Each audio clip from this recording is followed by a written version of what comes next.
الله الرحمن الرحيم نحمده ونصلي على رسوله الكريم اما بعد. حدیث کا عنوان ہے ناقص وضو کے برے اثرات. عن شبيب بن ابي روح عن رجل من اصحاب رسول الله صلى الله عليه واله وسلم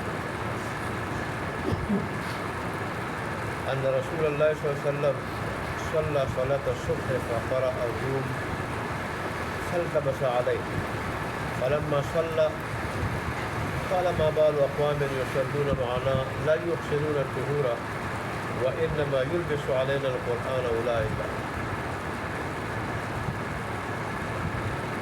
حضرت شبیب بن ابی روح یہ رسول اللہ صلی اللہ علیہ وآلہ وسلم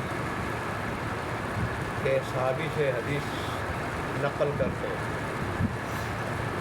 کہ وہ صحابی رسول صلی اللہ علیہ وسلم نے رسول اللہ صلی اللہ علیہ وسلم کا ارشاد نقل کیا، رسول اللہ صلی اللہ علیہ وسلم کا یہ عمل نقل کیا کہ ایک دن فجر کی نماز رسول اللہ صلی اللہ علیہ وسلم نے پڑھائی اور آپ نے اس میں سورہ روم پڑھی. تو جب آپ نے سورہ روم شروع کی تو اس میں آپ کو اشتباہ ہو گیا اور خلل پڑ گیا، یعنی آپ بھول گئے. تو رسول اللہ صلی اللہ علیہ وسلم جب نماز سے فارغ ہوئے تو فرمایا کہ آپ میں سے بعض لوگوں کی یہ کیا حالت ہے کہ ہمارے ساتھ نماز میں شریک ہوتے ہیں اور اچھی طرح وضو نہیں کرتے. اور فرمایا بس یہی لوگ ہیں جو قرآن پڑھنے میں خلل ڈالتے ہیں، جو ہمارے قرآن پڑھنے میں خلل ڈالتے ہیں. شارح لکھتے ہیں کہ اس حدیث سے معلوم ہوا کہ طہارت اور وضو کو اچھی طرح نہ کرنا اس کے برے اثرات دوسرے لوگوں کے پاک دلوں پہ بھی پڑتے ہیں، اور اتنا پڑتے ہیں یہ برے اثرات کے قرات میں بھی گڑبڑ ہو جاتی ہے، قرات بھی خراب ہو جاتی ہے. اور پھر رسول اللہ صلی اللہ علیہ وآلہ وسلم جیسا پاکیزہ دل، پاک دل، کہ اس میں بھی ایسے لوگوں کے اتنا اثر پڑتا ہے اور اتنے اثرات پڑتے ہیں کہ رسول اللہ صلی اللہ علیہ وآلہ وسلم کے قرات میں خلل پڑ جاتا ہے.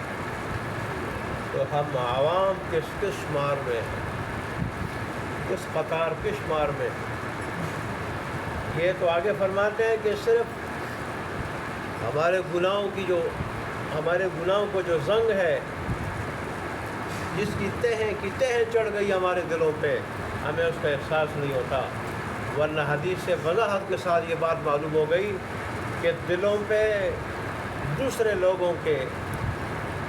لوگوں کی اچھی اور بری کیفیات کا برا اثر پڑتا. فرماتے ہیں کہ صوفیہ کرام نے اس حقیقت کو صحیح سمجھا کہ دوسرے لوگوں کی جو کیفیات ہے، اچھی ہو یا بری ہو، دلوں پہ ان کیفیات کا کیا اثر پڑتا ہے. صوفیہ کرام نے اس بات کو اور اس حقیقت کو سمجھا. یہی وجہ ہے کہ جو لوگ جن قوموں کے ساتھ رہتے ہیں، جو لوگ، تو ان قوموں کے اثرات وہ لوگ لے لیتے ہیں. علماء نے لکھا ہے کہ ہم ہندوؤں کے ساتھ رہ چکے ہیں، ہندوؤں کے ساتھ مسلمان، تو مسلمانوں نے ہندوؤں کے بڑے اثرات لیے ہیں. شادی میں بھی، غمی میں بھی. شادی میں مہندی کی رسم، سہرا بندی کی رسم، اور اس طرح اور بھی بہت ساری رسمیں وہ ہم نے شادی کے موقع پر ہندوؤں سے لیے. ایسے غمی کے موقع پر تیجے کی رسم، ساتویں کی رسم، اور اس طرح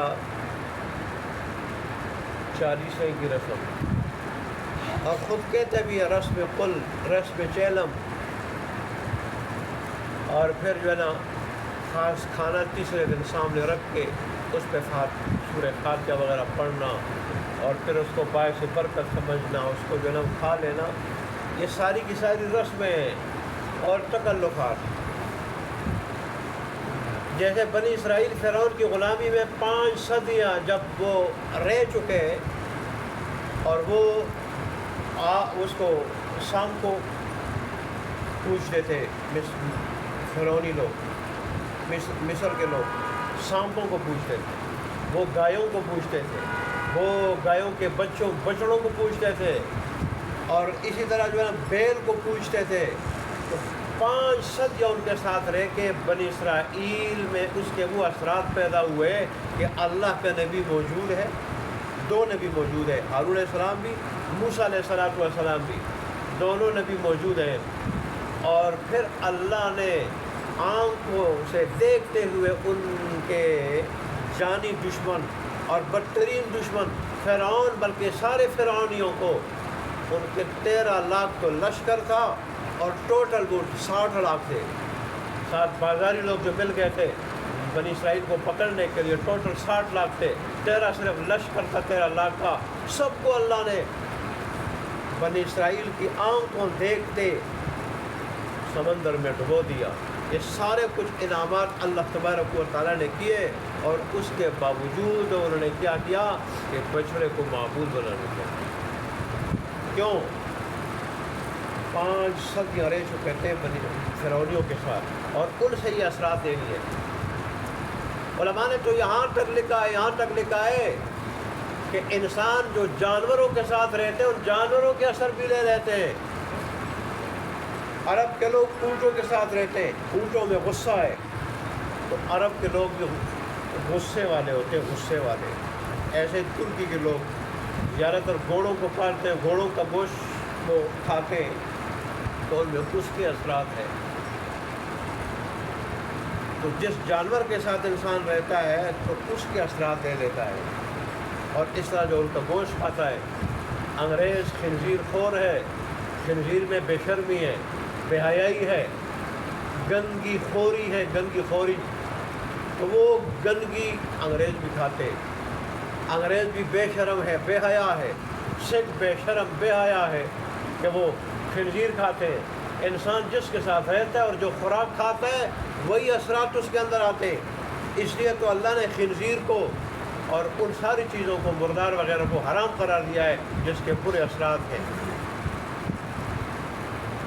اللہ پاکیزہ چیزوں کو اللہ تبارک و تعالیٰ نے حلال قرار دیا ہے، تو ماحول کا بھی بڑا اثر ہوتا ہے۔ ماحول کا صحبت صالح تورا صالح کنت، اور صحبت طالح تورا طالح کنت۔ بروں کی مجلس برا بنا دیتی ہے، اچھوں کی مجلس اچھا بنا دیتی ہے۔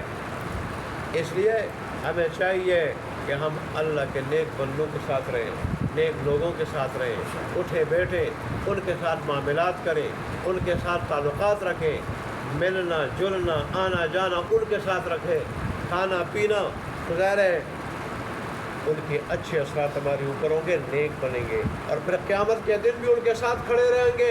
حدیث میں آتا ہے کہ قیامت کے دن انسان اس کے ساتھ کھڑا ہوگا جس کے ساتھ محبت ہو اور جس کا اٹھنا بیٹھنا ہوگا۔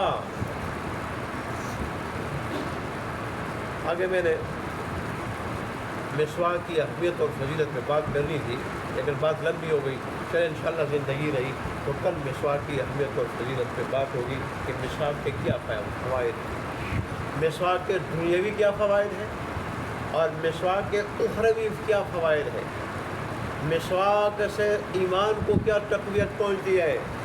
بہت سارے فوائد حضرت شاعر رحمۃ اللہ علیہ نے لکھے ہیں، بہت بڑے عالم گزرے، مولانا منظور احمد نعمانی رحمۃ اللہ علیہ، بہت بڑے عالم علماء دیوبند میں سے گزرے ہیں۔ اللہ تبارک و تعالیٰ ان کو غریب رحمت کرے، اور اللہ ان کے واسطے ان کی اس کتاب کو اور تصنیفات کو صدقہ جاریہ بنا دے۔ اللہ ہمیں دین کی باتیں سننے اور ان پہ 100% اخلاص کے ساتھ عمل کرنے کی توفیق عطا فرمائے۔ وآخر دعوانا الحمدللہ رب العالمین۔